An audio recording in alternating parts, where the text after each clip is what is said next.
All right, let's begin.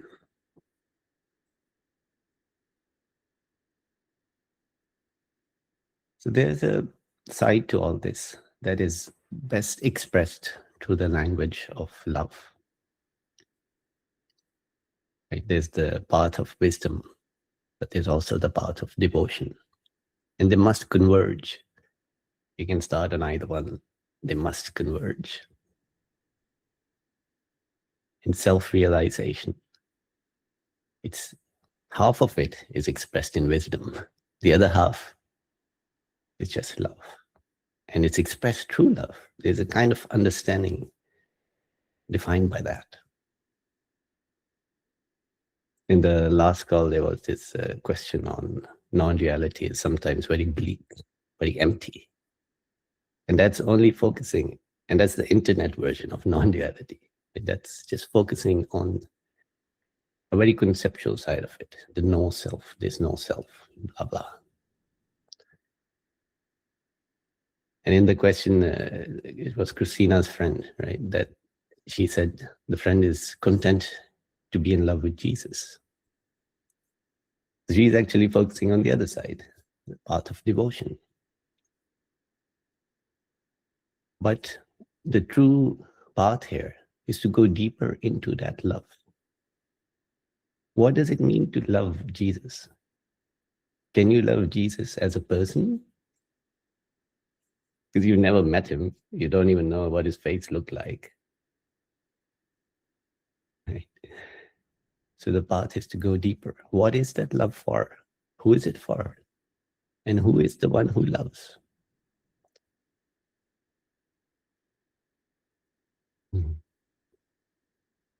So I often return to Rumi because no one has expressed it better than in poetry. You know, like you find, especially Rumi, like they speak from the language of love.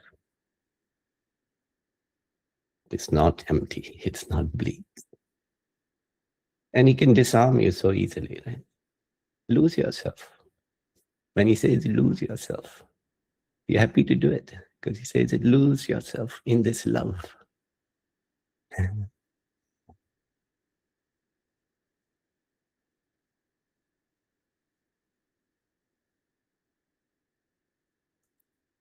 So the part of, I mean, all the talk of love and so on, sometimes it becomes like what you see on a gift card. But there is a side to it. You understand that what is the love for? Who is it for? In Sufism or in Islam, actually, there's this injunction that you must love Muhammad more than your own children, more than your own parents. Right? And it just, the typical I love Jesus or I love God thing just dies there. Like, can you love more than your own children? Can you love an entity that you've imagined? You can't, honestly. You can't. Yeah. Even the Bible itself exposes it with the book of Job. Yeah.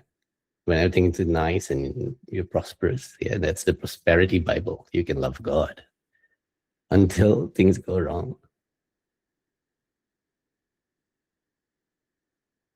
Right? So we go deeper. You're questioning, who do I even love? Do I love the body? Do I love the personality, the mind, the face? No. It's very clear. When you love someone, you love what they are, the consciousness.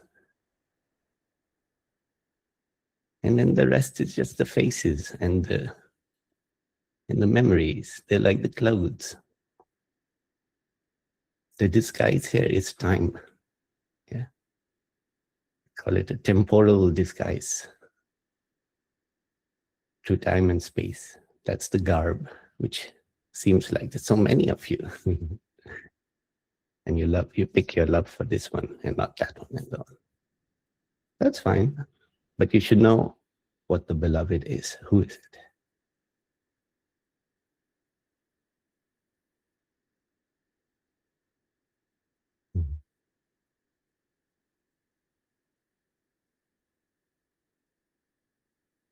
Yes, Rachel. Well, even beyond the duality of the loved and the beloved, what exactly is love? Mhm. Because how we are taught love in any society, in every society, is taught from a perspective of full acceptance and embracing as our own. But there seems to be a selfish component to that. And so my question is, what exactly is love? That is the path you're going down, right? You have to get to the bottom of that. So in the Sufism, you cannot understand love. You are not truly loving as long as you even love yourself more than the beloved, right? So you have to just lose the self. Then you know what love is. Right? Love is just, it's not love. It's the mind is compartmentalizing it. You love people, you love things, and so on. But that is then love becomes desire. It becomes craving. Okay? But what is love without the self, without having the concept of self? Then it is love for all of existence. It's not love for something or someone. It is the love of reality as it is. Just the love to be. And you realize that the very basic thing that gives momentum to allow there to be life and so on. If there's no love to be, you get stillborn and the life cannot start. There has to be something. Yeah, even like we know, like there's a kind of will involved in being alive at the end. Yeah, when you're sick, when you die, you've been injured in a war. What keeps you alive longer is the ones who want to live. So there's some echoes. I might have to see who is not on mute. In your expression and sharing your own experience in one of the YouTube sessions that I listened to, you talked about two lightning strikes, if I remember correctly, and it reminds me of the two arrows in Buddhism. And you talked about there has to be two because the second one was about the love of the ones you were embracing in this experience. Could you share a little more about that with us? Sure. So the two arrows, they were about the moment the realization hits. Yeah. The first one is about what I thought as myself being completely wrong. There's no such self. It's not that I stopped existing. There was no such self. It was just like a combination of thoughts and memories and assumptions. The second arrow is realizing what is the self.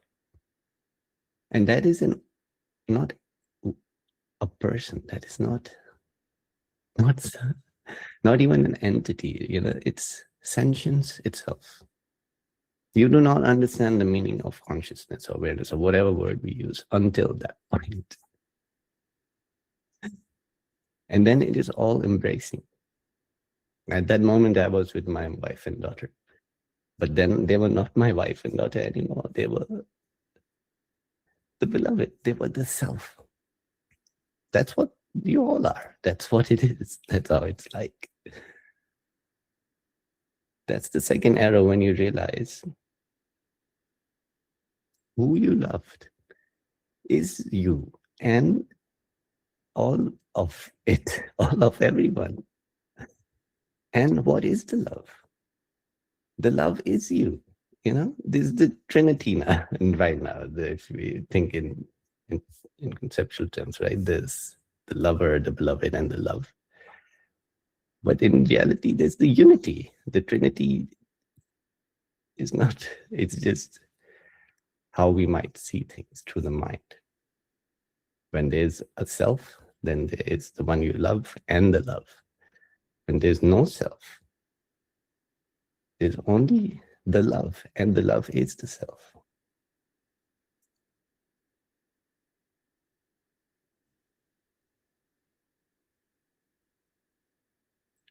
But the two arrows in Buddhism, they're more about the suffering, I think. You hit first by the actual arrow of pain, and then the second arrow is psychological suffering.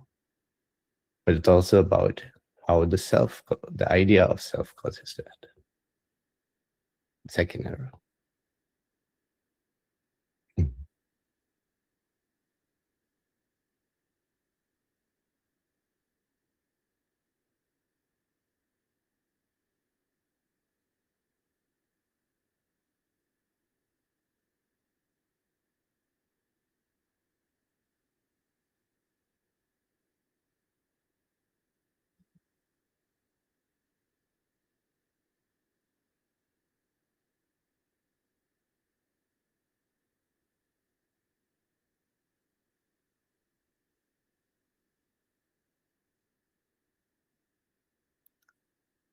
I used to do metta meditation for a while.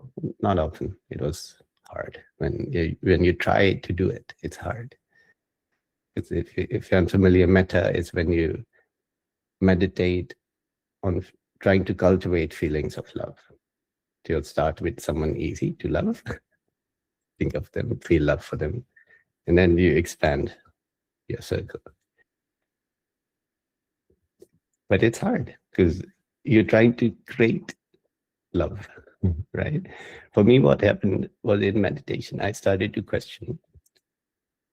Because you do feel it, right? You feel the love, and you remember someone you haven't thought of in many years, and there's the love for them. And you can question right now, in this moment, they're not here. The love is so real, it's present. I can't even remember the face, really. Who am I loving? Who is the love for? It's not a faint memory that the love can be for. And I realized that's what metta is about. It's to teach you, who do you really love? Here, sitting alone, eyes closed, or half closed, whatever. Nobody else is here. And are you here? Who is the one loving? You find, who is the one who's actually sitting here loving? Or it's not the body, it's not this. There's no lover. The beloved is what? Like smoke. But the love is real. And that is expressing the non-duality.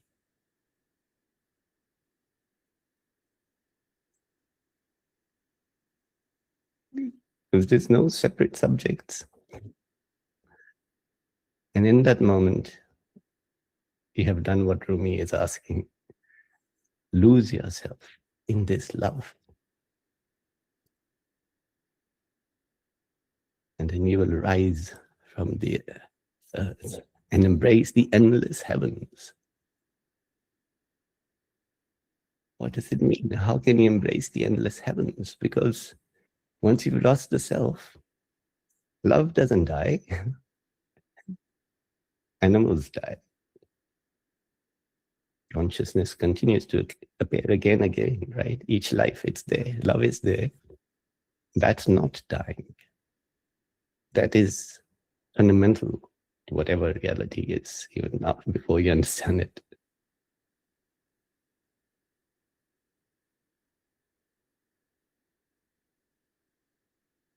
So that's how metta should be taught, but it was never, I didn't come across it like that you should be understanding who is the beloved and who is the lover. Once you see that there are actually no fixed things like that, then there's only love, and the love explains to you what all this means. But that is why I didn't understand what is love, because if there is just me and the thoughts I'm creating, then what am I trying to do?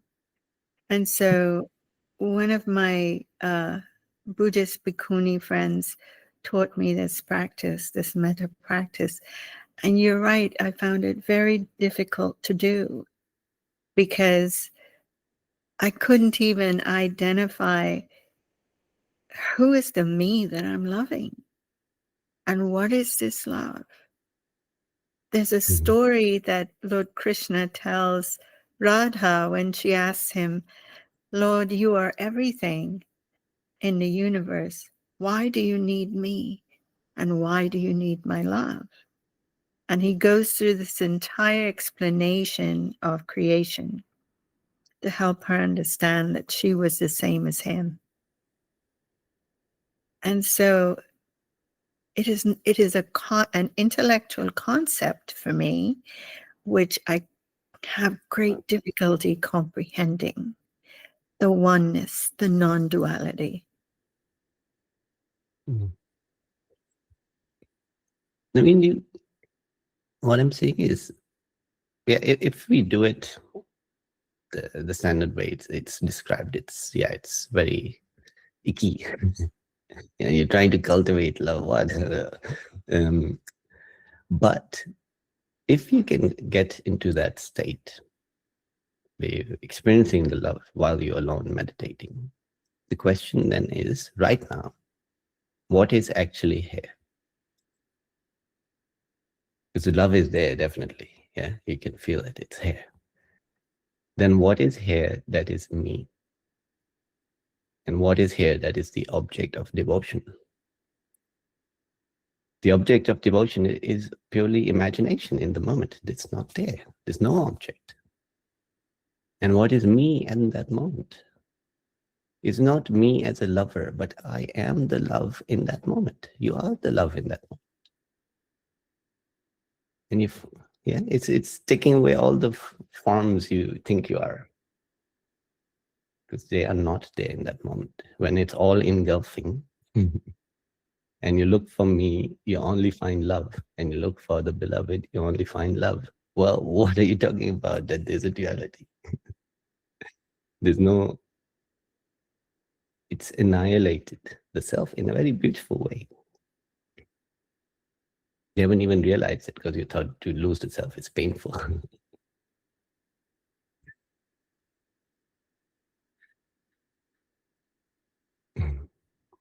There's also the side of this that humans through the centuries have needed this object to direct their devotion to, right? This worshipping of idols. And when the Abrahamic religion started, they are rejecting the worshipping of idols. But the idols just shifted to mental idols. When someone says they love Jesus, they now have a mental idol, the object of devotion. And what I'm saying is, our path is to then go deeper. Who do you love? Can you find an object for your devotion? And when you cannot find an object, then the devotion is just all embracing. It's not for someone or for something. That is the thing that makes Rumi create all these poetry. They're like, there's one part where he says, my poetry was broken and something until this happened. And that's how he can say all that. Like, he's just...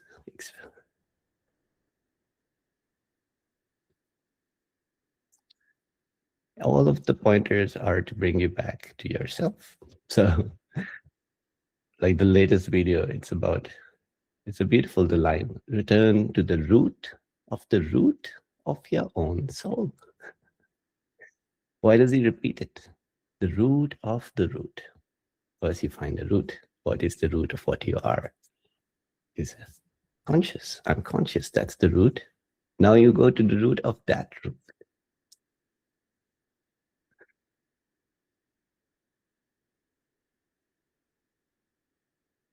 Mm.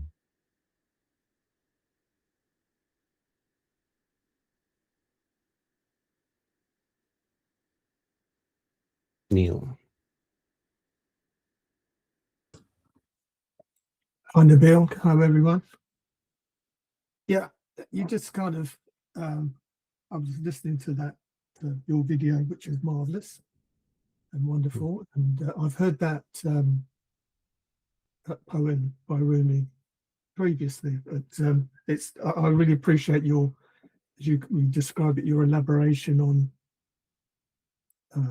the meaning of it, because I think I said in the comments that I read these poems and you get swept along with the poetry of it, but you don't always get what it's actually saying. It's maybe it's just the language, the time that it's written, or as I've said in my thing, my lack of understanding.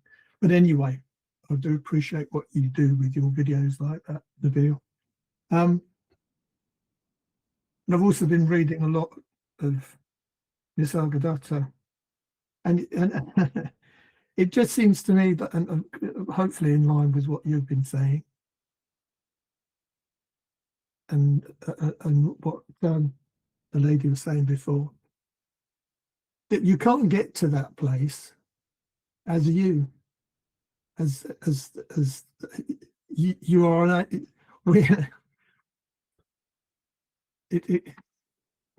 How on earth can you say this? I can't do it. That I think I am, that I believe that I am. He's never going to do it. He can't do it because he doesn't exist. He isn't real. And that to actually go to the root of the root, to be at the root of the root, you've got to be there. You've got to let go of, that's the way I see it anyway. That's the way it appears to me. It's the destruction or the annihilation, which is a scary word, annihilation. It has so many connotations of fear, and you also hear about people saying you're going to die before you die, and it's like, whoa, you know, that's a scary concept from one point of view. But my understanding of that is, no, it's not. It's not scary at all. It's liberation. It's reality. It's the truth. And I think it gets, once again, getting back to what you say about love, to try to generate love. I think it's a little bit what you were saying about, you know, like greeting cards, like trying to be to generate, to make love happen is impossible, and it's unreal and it's fake. It only becomes real to me when I've let go of what I think I am, and when I'm actually aware of awareness. Then it's real. Because that is, I'm not generating it. It's there because that is what it is. That is what I am. And then I'm not having to be devoted or be a devotee or generate this experience or this love. This, because that's what I am. That's my nature. It's everything. But so really, I don't know if I'm actually asking you a question, Nabil. maybe I'm just saying to you, I think I hear you. I hear what you say, and I do love those videos so much because they really take you there. I feel that the work, the poems, and your elaboration and the way it's put together, it actually takes you there. It does to me anyway. At least that's my feeling. That's my experience. That you know, it's like you can talk about all of this stuff and discuss, and you talk about your mental concepts, and you know, and I do this all the time. I can't get my head around it, but it's just it's actually it's the reality of it, of Yeah. So anyway. I'll touch on a few things you said, right? So the first one is, when you read these texts, there's the sense, is it lost in translation? Is it, I can't understand it, is my fault, and so on. But the way to understand these texts is, let's say you start with Nisargadatta, you start to realize what he's saying is sinking in, you realize it. To me, all the other texts were reference points, validation points. Okay, now I'll take this understanding and see if that text, which was so obscure and it made no sense, does it make sense now? And it does. And you go to a Zen koan and it opens up. And all of the traditions, Sufi, Islam, Christian mysticism, Buddhism, whatever, saying exactly the same. And that is that is the test of truth. Yeah, everybody's fighting about which God is real, but there can only be one real reality. And that is the test. And that's why also in the channel, I don't like to stick to one thing. Because you see, Ashtabakra said that. He's saying, oh, you should renounce everything. And Rumi is saying you should just lose yourself in the ecstasy. And they're actually talking about the same. And that communication is happening beyond the concepts and the words, because when it sinks in, it's just contradictory things. But you're realizing, yes, this is true. Yes, this is true. Mm. And the other thing you said about annihilation, yeah, that's the view from the wrong side, right? From the side of truth, there is no self, right? There's no entity that gets annihilated. So the fear is all because of the belief in something that doesn't exist. And so the right pointer can just disarm that thought. There's no annihilation. There's no need to fear.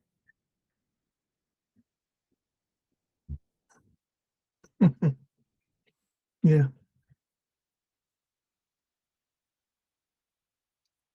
And yes, love is, you can't force it. When you truly love, you are loving. It's just, you are giving yourself up. Love is the annihilation of self, right? You will die for someone, you will whatever, like you are putting aside the baggage. And the self everybody is afraid to lose is just baggage. It's not the self. So, yeah, as Ramana Maharshi said, the train will bring everyone to the destination. Just put down your baggage. It'll still go there.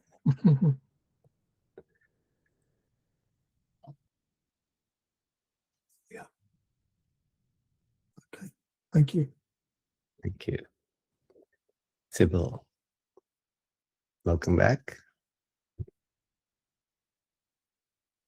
You're so on mute.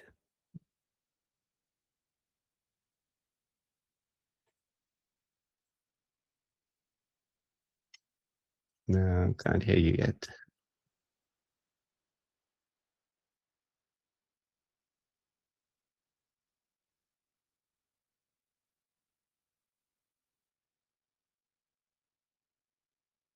Okay, I think it was my microphone closed. Okay, hi everybody. Nice to see you live. I was watching your old videos and I'm listening all your talk. I'm normally watching from Spotify, and this is why I'm not so much in YouTube. From the last time, I think was passing like 2 months, Nabil. Thank you for everything, for your videos are fantastic. And I need to go live again. I will not make you trouble to blue my face.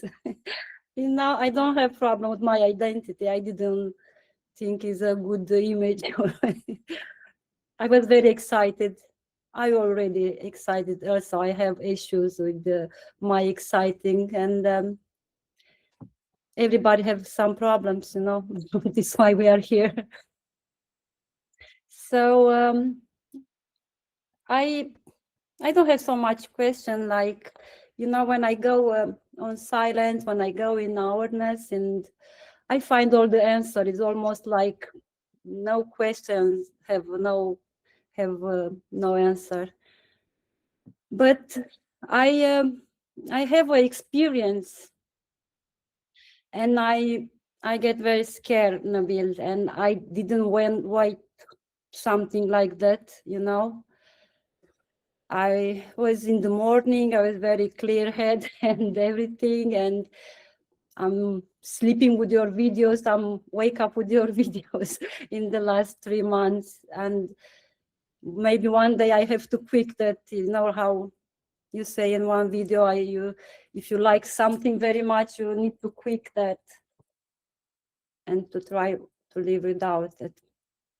So anyway, I was watching your video, and my connection is very strong with Rumi, with the video about Rumi. Maybe because I've been Muslim, and I read things about Rumi. I don't know for sure.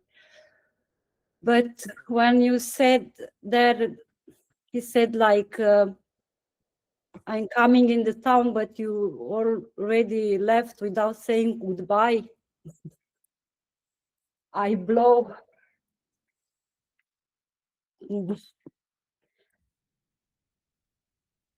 I start to do meditation like 1 month before, and I was going very fast to comparing with my friend who making meditation for a long time. And I didn't know why, because, you know, I see my mind, I try to manage my my ego, and I find out that I'm not such a good person like I've been thinking about. And I realize a lot of things about myself, what I didn't like it. And I push everything, like when it's coming this thinking, this mind, I just push away. And the lightning was striking me.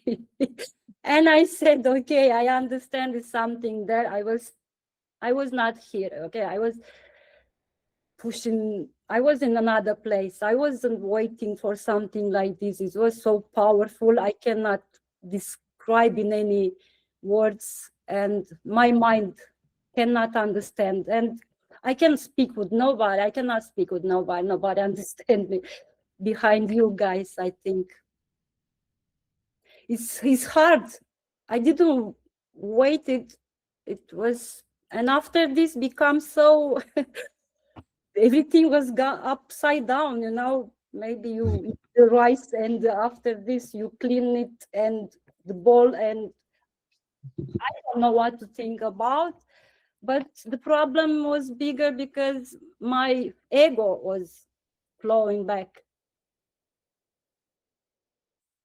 So the fair you mentioned, that was before this happened, or what is that about? That's before? Now it's gone? You ask about experience? No, you said you had some fair. That was before this? Is it gone now? Oh, the fear, the big fear was in the moment when the strike was Right. for 1 second, I don't know. My mind tried to understand what happened, but I'm not a scary person. I have a lot of experience in my life, but this was something very different. So please help me. You put me. Like I said, I know when somehow, but I have, because Peace Center, I don't know the lady name, but Peace Center, her name. Rachel. Rachel. Hi, Rachel. You are very sweet. Every one of you. So we're speaking about striking like this need to be the second time. So Nabil, I need the second strike, or I'm in nothingness right now. I stuck, or what is happened? Because I have the experience like blowing something, and I was not here. Was very, very powerful. I cannot explain any words. I was not here. It was something very different. And I was get scary, and I come back and I said, okay, I know, I understand there's something there, but I will go there when I'm dying, right? Why do I have to, what if I could keep strong myself, I will see the something, because I see nothing. It was dark. It was, I don't understand. Okay, so the way I described the two strikes, it can be confusing. It's just a moment. It's a single moment. Okay, but there's 2 points to be clear about. There's 2 points to be clear about. One is what it showed you, and you obviously get it, that I was not there. Whatever I consider I was not there. Yes. Yes. But somehow you were still there because you are the one who witnessed whatever that point was. So that you is the real you. And the one we... Sorry. So that is the point. One point is this I does not exist. The I we think of as me, the person who can be good or bad, who makes mistakes.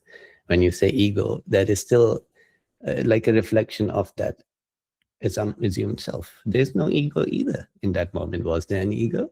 No. I will explain you again because I am excited. I don't know how did I make you understand or not. So my English is not so good. So I'm sorry for that too. So I watch my mind, okay, and I can control my mind. I start to believe, because I was a very angry person. I live in Turkey and in the city, and I get angry. I am Romanian, by the way. I'm not Turkish, but I get angry. I am an angry person. Okay, but after the meditation, I've been like smiling to everybody, and the sun was shining like magic. Everything was magic around me. My life was magical. I understand everything. And I said, this is the experience, This is, what can I want more than this? It was magic. I wish you all to live that. I was a religion person. I was looking for something in my life. I changed my religion for my because I wanted to see what is the Muslim, and I find also the Muslim is better than Orthodox. But I wasn't quite okay with that too. So I'm sorry, I delayed from the subject. So it was good, it was shiny, it was everything. I understand everybody. I don't care what somebody tell about me, or that small thinking, what we lose ourselves all day in that thinking was gone. Okay, I control it, like like Matrix, where controlling everything. It was nice, but after the experience, I get back and I say, why me? I'm not such a good person. I do again. I have my ego. Okay. I have my ego alive. I can choose what is good and what is wrong. I do mistake again. So I was thinking maybe, Nabil, I need to have again the experience and to see for real without being scared. Do you have any? Yeah, baby. Okay, you just go. I'm here. Okay. So what you need is not another experience. What Oh, you've seen, you try to understand what you saw in the moment, right? Which is that all of what you're describing, it happened, sure, but that was not happening to you as a person. You are that self which yes, is revealed in that yes, snapping out of this mind. yeah, from things. So try to just look from that standpoint, because that has not changed. What has changed is the thinking is back, the mind is back, whatever. Yeah, Now you have to inquire directly. What am I really? I understand some kind of. I mean, this is not I. This is not me. This is only thinking. Is my body? Okay, it's not even my brain. It's the body. It's the cell. It's working. The cell are. They have the organic robot, something like this. There is nothing else. Okay, the other side is real. This is clear for me. Because this is what I was thinking. It's fine. See, we go through the peaks and the valleys. It's natural. Yeah, the bliss, that kind of bliss doesn't last forever. It's also, Yeah. it's there for a while. Life is sweet and beautiful, and consciousness is everything. But then that can't last forever. So that now what you get to is you go high, you go low. Yeah. There's the baseline where you settle at, this is what I am. This is the ground. And then whatever comes, it comes and goes. You're fine. But don't think from that old standpoint. That's the point, which is a mistake, to then continue to think in terms of yourself as a person, because you know now that that's not real, right? You still live life, that's fine. But who is judging? Who is judging the thoughts? It's other thoughts judging thoughts. Exactly.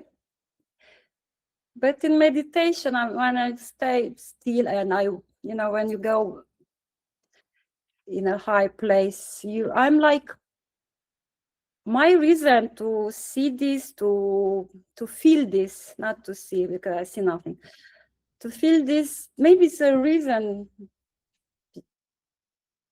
I need to find a reason. Maybe my body tell me that I need to find a reason. So I cannot go with my life like until now. I don't know. Sometimes, it's coming this, maybe you saw this situation. How I can go down from this ego. What is the ego to you? What does ego mean? Ego is like you want more. Who wants more? This body, of course. What I'm doing with my Body just body. needs food and water. What can I do? The demands here are a bit more than what the body wants. Look, the ego is actually just wrong thinking. The ego begins with the thought of the wrong idea of self, right? Tell So him you continue to focus on, what am I really? The ego cannot form, because the ego is just thinking. It's chains of thinking based on the wrong concept of self. So now, with what you've experienced, with what you've seen, spend some time just inquiring on that point, and then it fixes the whole system. Yeah, it rewrites the system. But don't expect to become a perfect person. That's not what's being written. What's happening is the meaning of I shifts to the actual meaning of I. Whereas previously it was pointing here and there, and it was all fuzzy. It becomes solid. Yeah.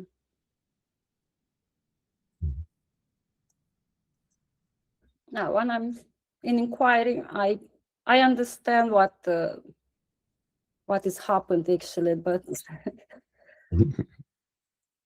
it's not so easy because you can speak with anybody. You say this girl was not really normal before, but right now is more.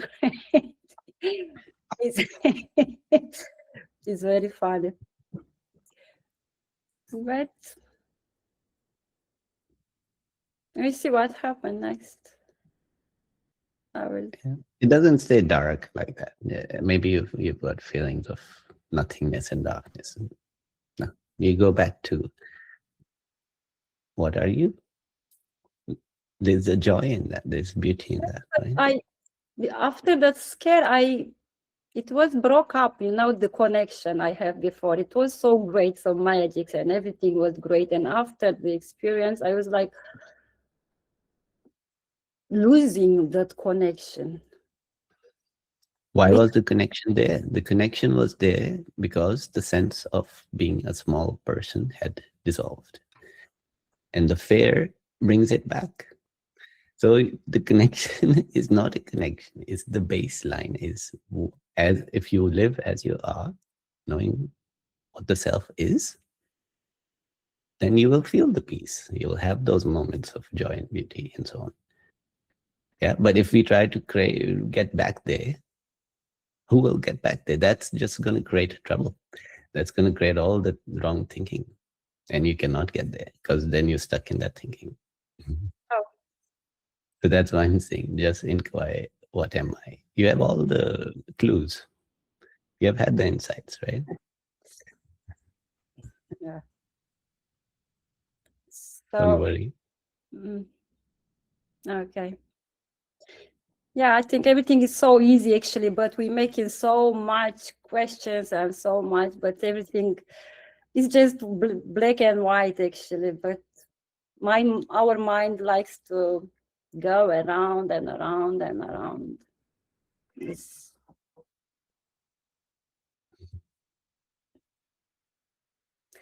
Thank you. Thank you. Now there, you have your hand up.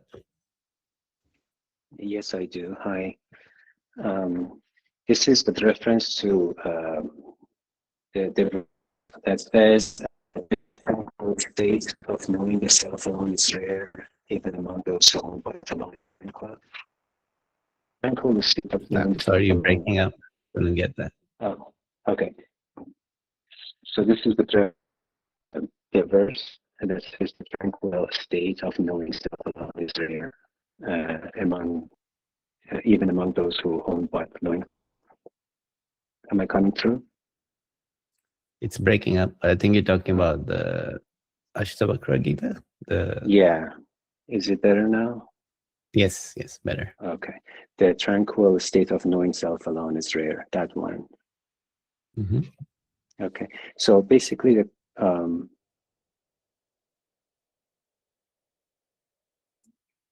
so that state,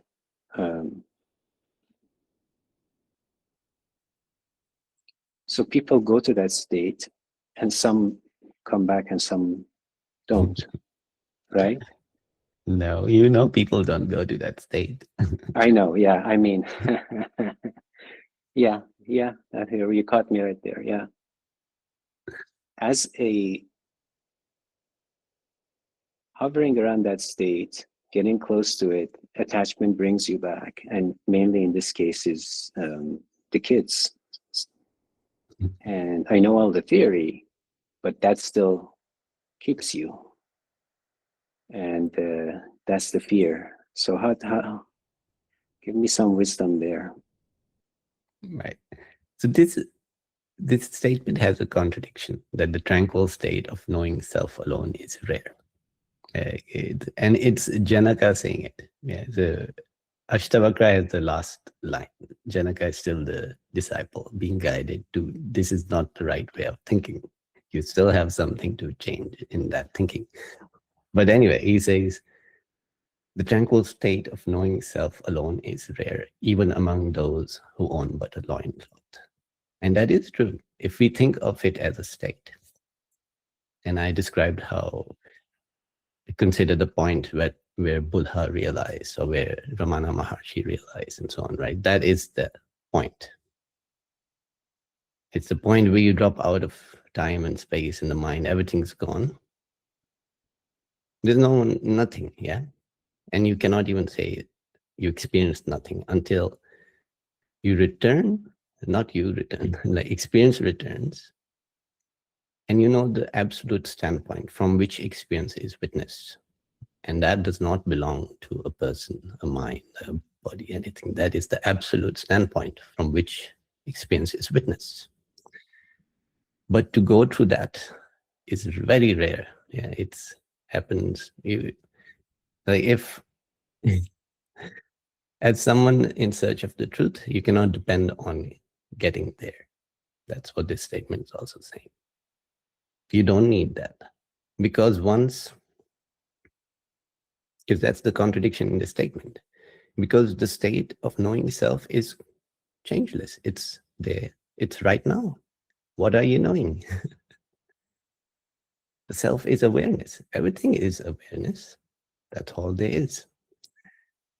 So if you're waiting to have that one flash of where everything drops, for most, it's happening every night. Yeah, you go to sleep, it happens, everything goes, you come back, it comes back.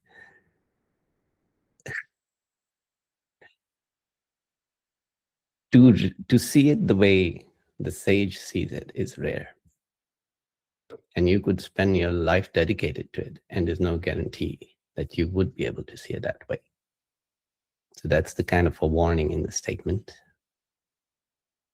If you want to do it, fine, you can try. However, after that, he just says, and I therefore neither accept nor reject, and live as I am. Because in many ways to realize you don't need that point. That is the extreme case. It's the extreme case. And once you've had it, you realize I didn't actually need that. It was just, it's the same as going into sleep and returning, but you realize, which you all know, that in deep sleep, none of this existed. I, as I consider myself in life, did not exist. And so that I, which I consider myself in life, appears and disappears and is not I.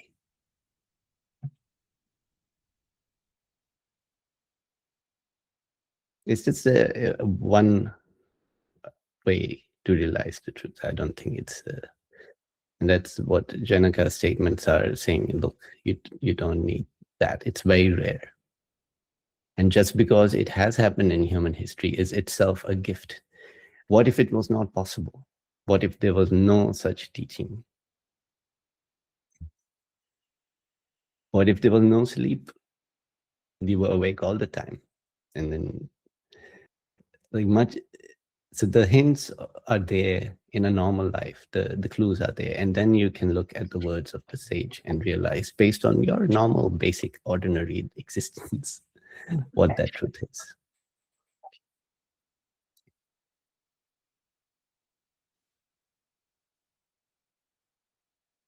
You're on mute. The underlying kind of corollary to that is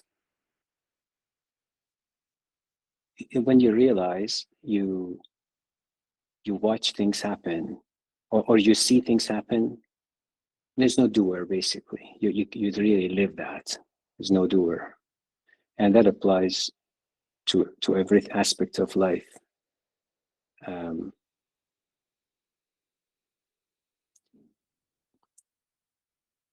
Until you have attachments and you're thinking you're doing something, like you know, or that mental attachment, mainly about the children, let's say, kind of supporting them.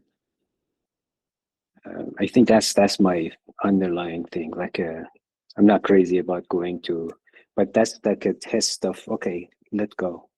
Like you said, lose yourself. Okay, what keeps you from losing? What are those last things that keep you? Maybe such all mental. I mean, it is mental, but still, it's kind of a reality, and you know, one may be dealing with. So how do you orient your mind towards that aspect, that people depend on you and so forth?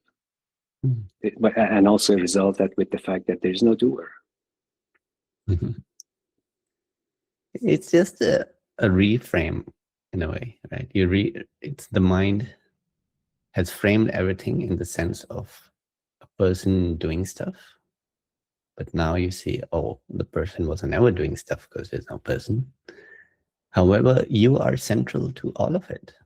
You, the awareness, are central to this body functioning. Otherwise, it's a corpse. Because of awareness, the mind can exist.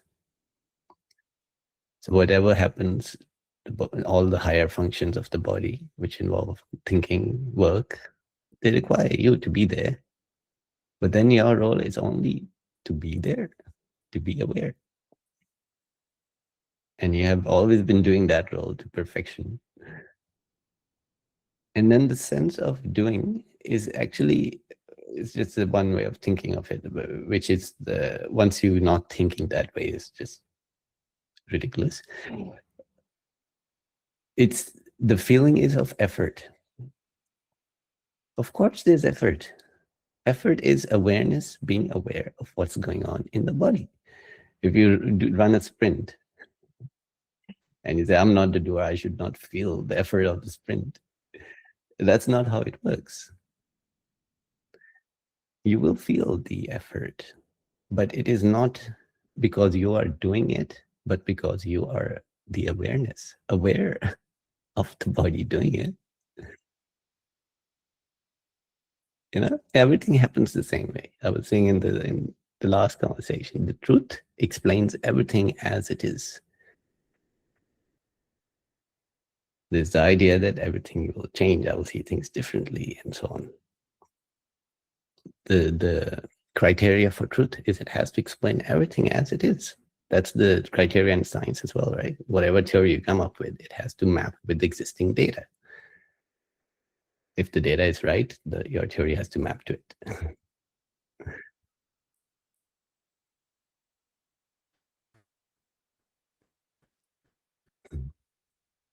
Thank you. Thank you. Harsh, you've been waiting very long. Thank you, Nabil. It's my first time joining these two guys, so it's lovely to meet all of you. I wanted Welcome. to thank you. I wanted to ask that why the realizations of the self and the peace, the bliss, and the ecstasy that comes with it feels kind of flat or goes in the background when the body is sick or ill. Mhm. That's in my experience. Yeah. So that's what I was saying to Sybil as well. The high you get from realization is also temporary. It is not the actual bliss the sages talk about.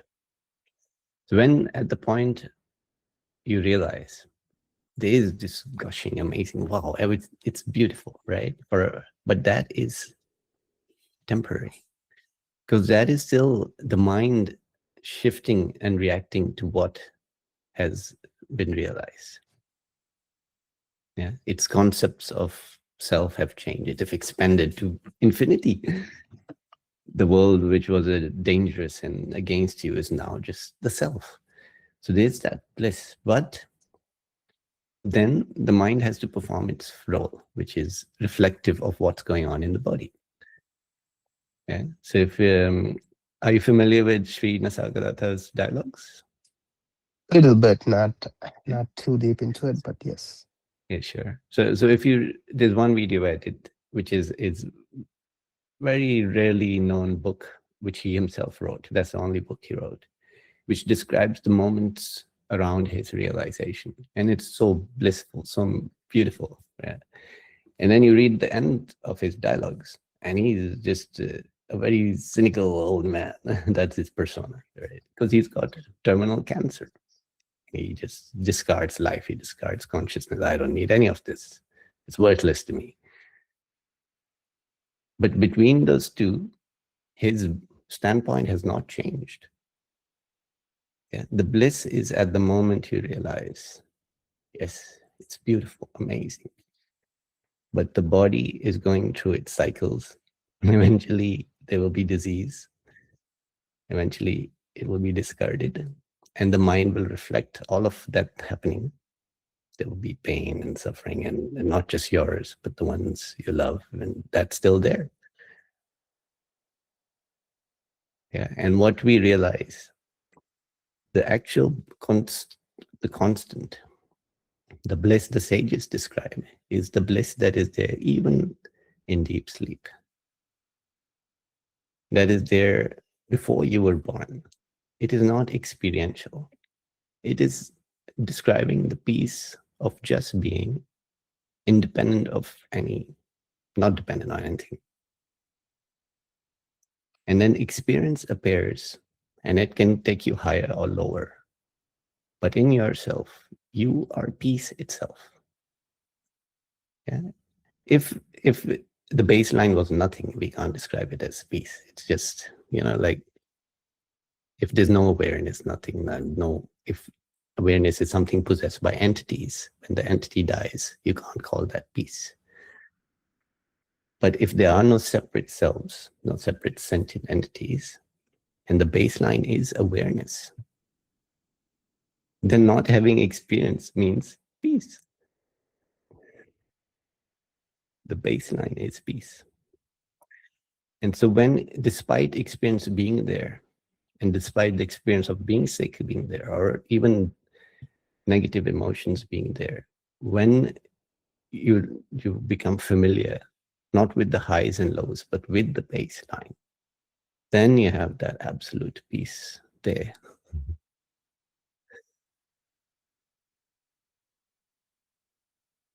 It's always there. It's just we are turning away from the gross to the subtle. Like there's a thing in your face, and we focus on that. But there's the deeper, the root of your own soul.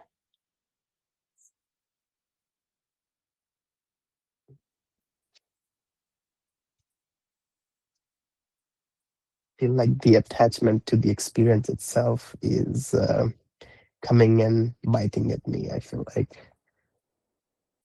That's a very important thing to notice, yes.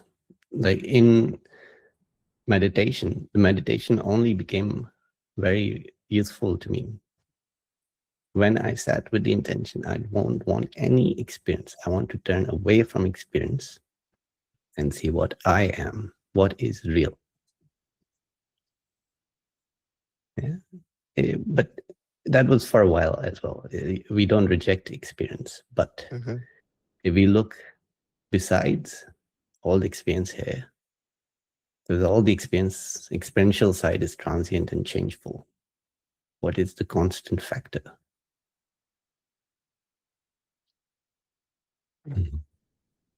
Thank you. Thank you.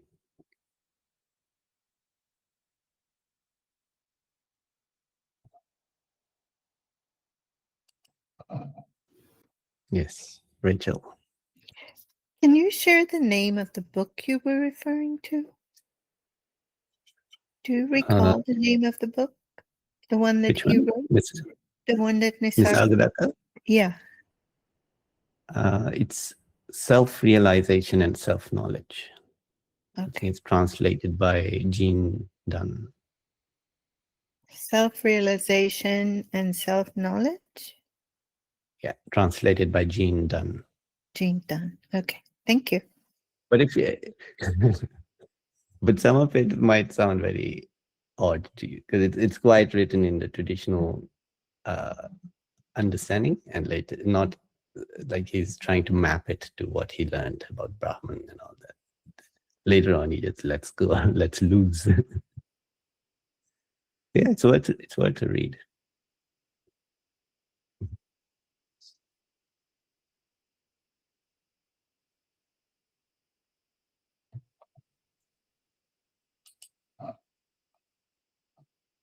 Bill.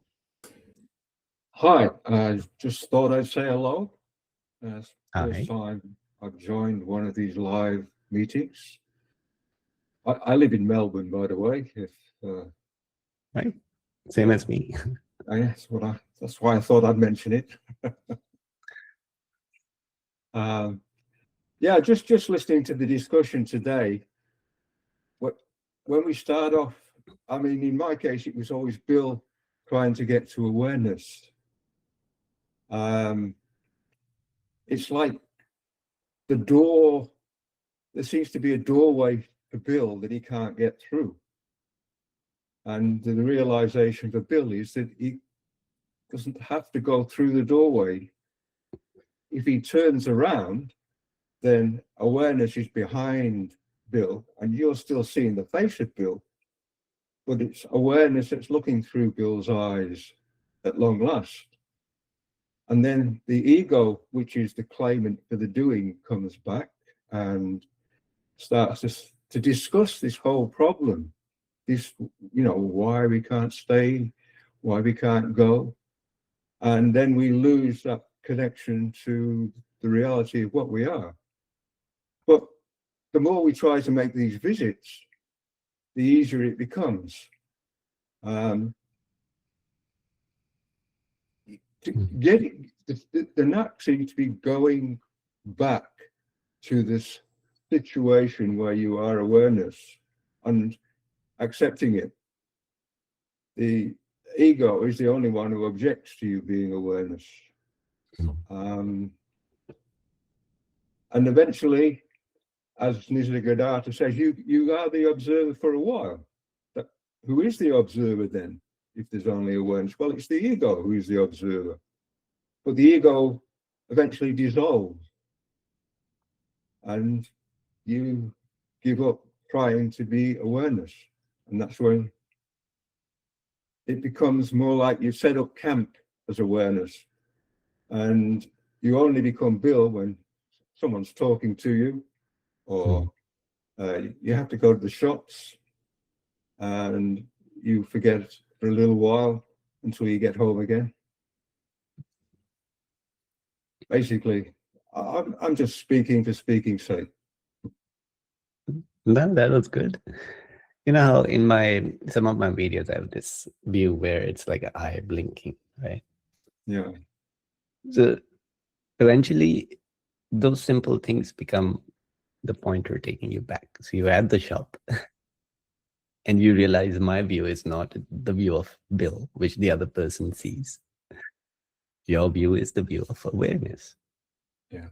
Right? It's what's called the first person view. What view is that if there's no person? Yeah. And the first person is just a catch-all for I, you, he, we. It's like the I is the representative of all those pronouns that we use.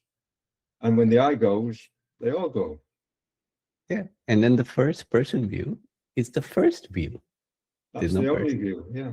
The first view, yeah, the only view.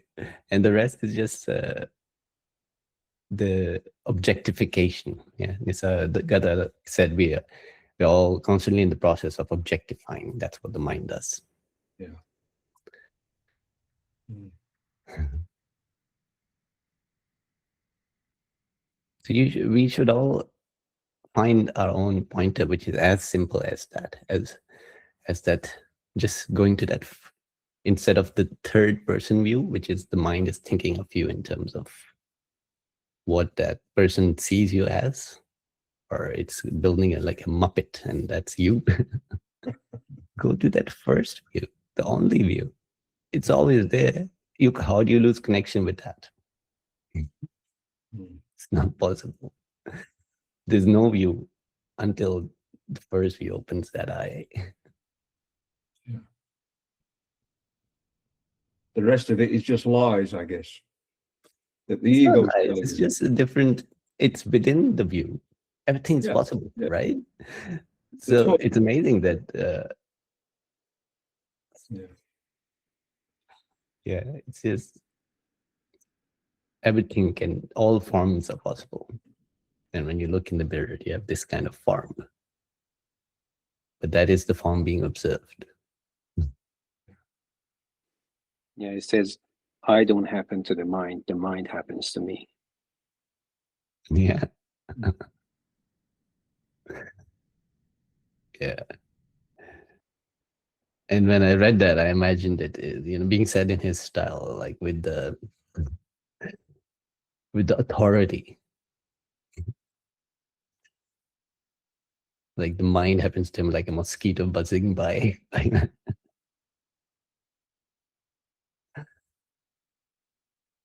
Neil, you had your hand up earlier. Yeah, yeah, I did. It was really, I guess it's for Rachel, and it's just funny how these things happen. But I'm actually reading that at the moment, which is, I think, is one of the books you were referring to, and that's the final talks of Sri Nisargadatta. And just it's quite fascinating that you should be talking about how he was in that book, because he is obviously he's dying with cancer, and some of his statements are really quite harsh, but just with that amazing clarity at the same time. And there's just one I've got to read because it really struck home to me. He said that this conscious state is not of my choosing. I mean, really, the sooner it goes, the better. Once it is known what is temporary and what is one's original state is, no further knowledge is needed. And then he finishes off with there's a poet called Eknath, whose name I've only just discovered. I don't know if you're familiar with that one. But it says, I am stung by a scorpion. What is that sting? It is the consciousness. The knowingness is the scorpion which has given me all the pain in the form of various experiences and concepts. I mean, I think it's kind of like you're saying, Nisargadatta, with all that he knew and he had experienced at that stage in his demise, as it were, there's that seeing that he's in a state of, he just wants to get back to his pure state. He doesn't need any more concepts, ideas, or thoughts. But anyway, I had to say it because I love the little poem about I'm stung by a scorpion. That's because I feel like that sometimes you go, what's all the problems? And it's like, yeah, I've been stung by a scorpion. And there's behind it all, there's a memory of our true state. To me, it's like my memory is so far back in my past that there's still a memory there of before coming here, as it were. There was a perfect state. There was a place that I came from that was, like he says, as soon as I can't even put it into words. But anyway, enough. That I just felt I had to say something as you were talking about the very book I'm reading at the moment. Mm-hmm. Some of what he says is for knocking out the idea that you need experiences. You want the experience that he had, and so on. He's rejecting it. He's saying no experience is necessary. Yeah, but if we just take that bit in exclusion, it could end up sounding like nihilism. Like there should be no consciousness ever. But that's not actually his standpoint. But he just like, I, as the absolute, had no need for this. It has come without my choosing and without me deciding how the world should be, and so on. Me, when I say me, that's his absolute I. But, Rumi says the opposite. He says, when this world goes, it'll be so easy to let it go. But how can I give up my love for you? Because when you lose consciousness, you're also losing the ability to love the beloved. Yeah, so it depends which perspective it is said from. And it's not that Nisargadatta did not. He meant he can say it from both sides. Next dialogue he'll say something else. But that's why I say consciousness is heaven and hell packaged in one, and you cannot have one part of the package. You either accept it all, or you reject it all. But even if you reject it all, you still have to live through it. So rather just see it for what it is. That's what he's saying. See it for what it is. If it's good, be happy. If it's bad, know what you are and stand firm.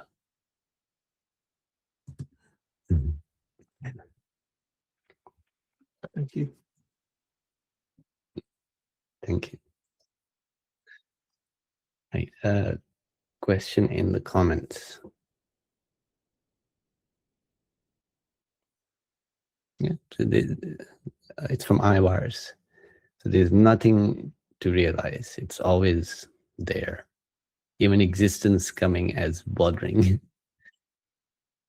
Even existence is coming as it's a kind of bothering, but it's also coming as a teacher, as understanding. That's right. It's like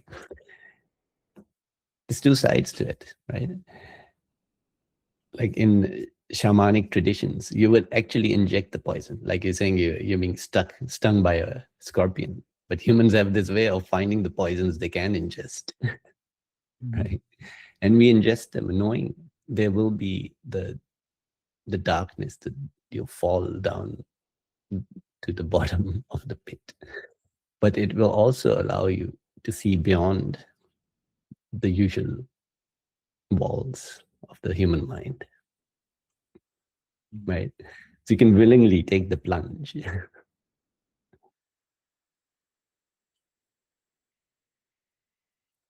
And life is like that. You didn't choose it, but then you can look at all of it as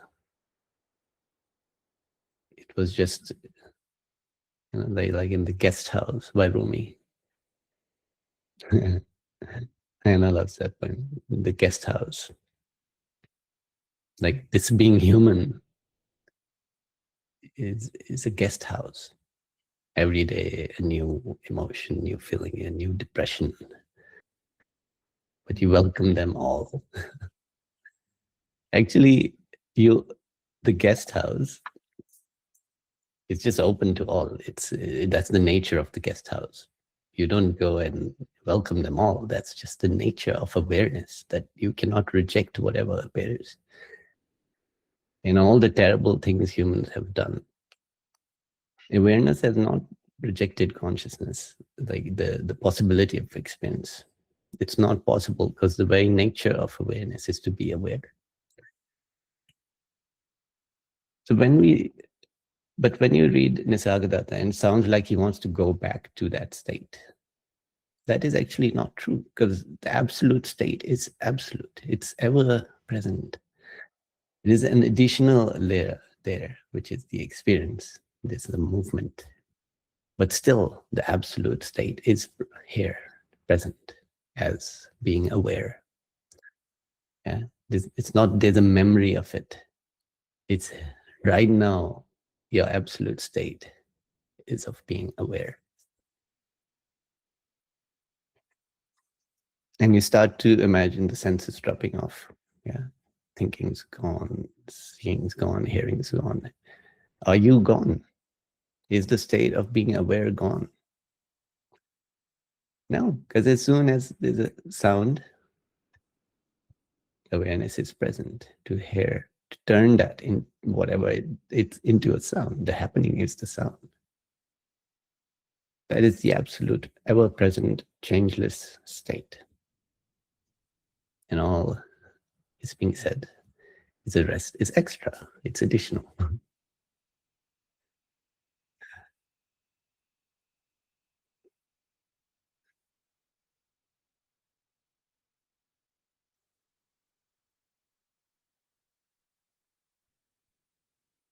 All right, any last questions or comments?